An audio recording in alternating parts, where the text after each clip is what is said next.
Problem চলে আসে হঠাৎ। সেই প্রবলেমটা হলো টাকা নেই, ঘুরতে যেতে হবে। নিজের কাছে টাকা নেই, প্রয়োজনে টাকা ধার নেব, লোন নিয়ে ঘুরতে তো যেতেই হবে, কারণ শো অফ করতে হবে। আপনি নিজের বাবা মাকে প্রেশারাইজ করছেন যে আমার এই জিনিসটা এখনই চাই, আমাকে দিতেই হবে, by hook or by crook আমাকে দিতেই হবে। মেইন প্রবলেম তাহলে তো এখানে। সলিউশন কে দেবে? চিন্তার কিছু নেই, আমি আছি। আমি হলাম ইএমআই, ইকুয়েটেড মান্থলি ইনস্টলমেন্ট।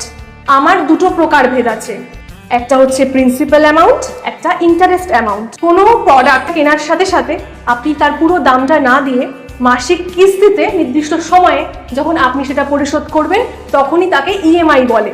তাই চিন্তা করার কোনো কিছু হয়নি। আমি যখন আছি আপনার ব্যথাটা কিন্তু বোঝা যাবে না, আপনার যন্ত্রণাটা আস্তে আস্তে হবে। এই ইএমআই অতটা ক্যাজুয়াল না যতটা আপনি ইএমআইকে ক্যাজুয়ালি নিচ্ছেন।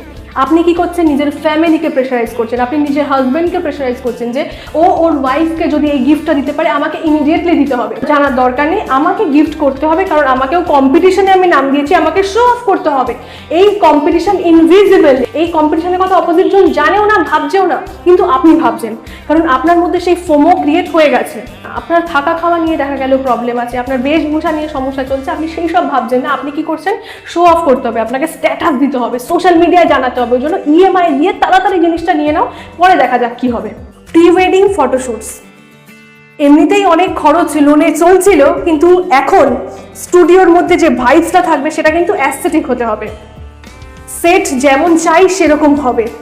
সুইজারল্যান্ড, প্যারিস, ইন্দোনেশিয়া, ইউরোপ, যা চাই সেরকম থিম দরকার। স্ট্যাটাস দিতে হবে তো। আমি মানুষের ব্রেন এমন ভাবেই হ্যাক করি যে মানুষের ব্রেনে এটা ঘোরেই না যে ক্রেডিট কার্ডের একটা চার্জ বাৎসরিকভাবে কাটা হবে, সেটা ভাবারই দরকার নেই। নিয়ে নিত ক্রেডিট কার্ড, তারপরে দেখা যাবে। সিভিল স্কোরের উপরে কি এফেক্ট পড়ছে সেইটাও জানার দরকার থাকে না।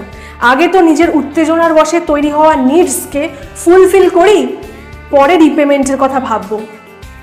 এরকম অনেক জায়গায় দেখা গেছে যে অ্যাপেল আইফোন কিনে তো নিয়েছি, কিন্তু ব্যাংক ব্যালেন্স জিরো। আমি থাকবো কি না থাকবো এই পুরো বিষয়টা কিন্তু আপনাদেরই হাতে, অর্থাৎ ব্রেনে।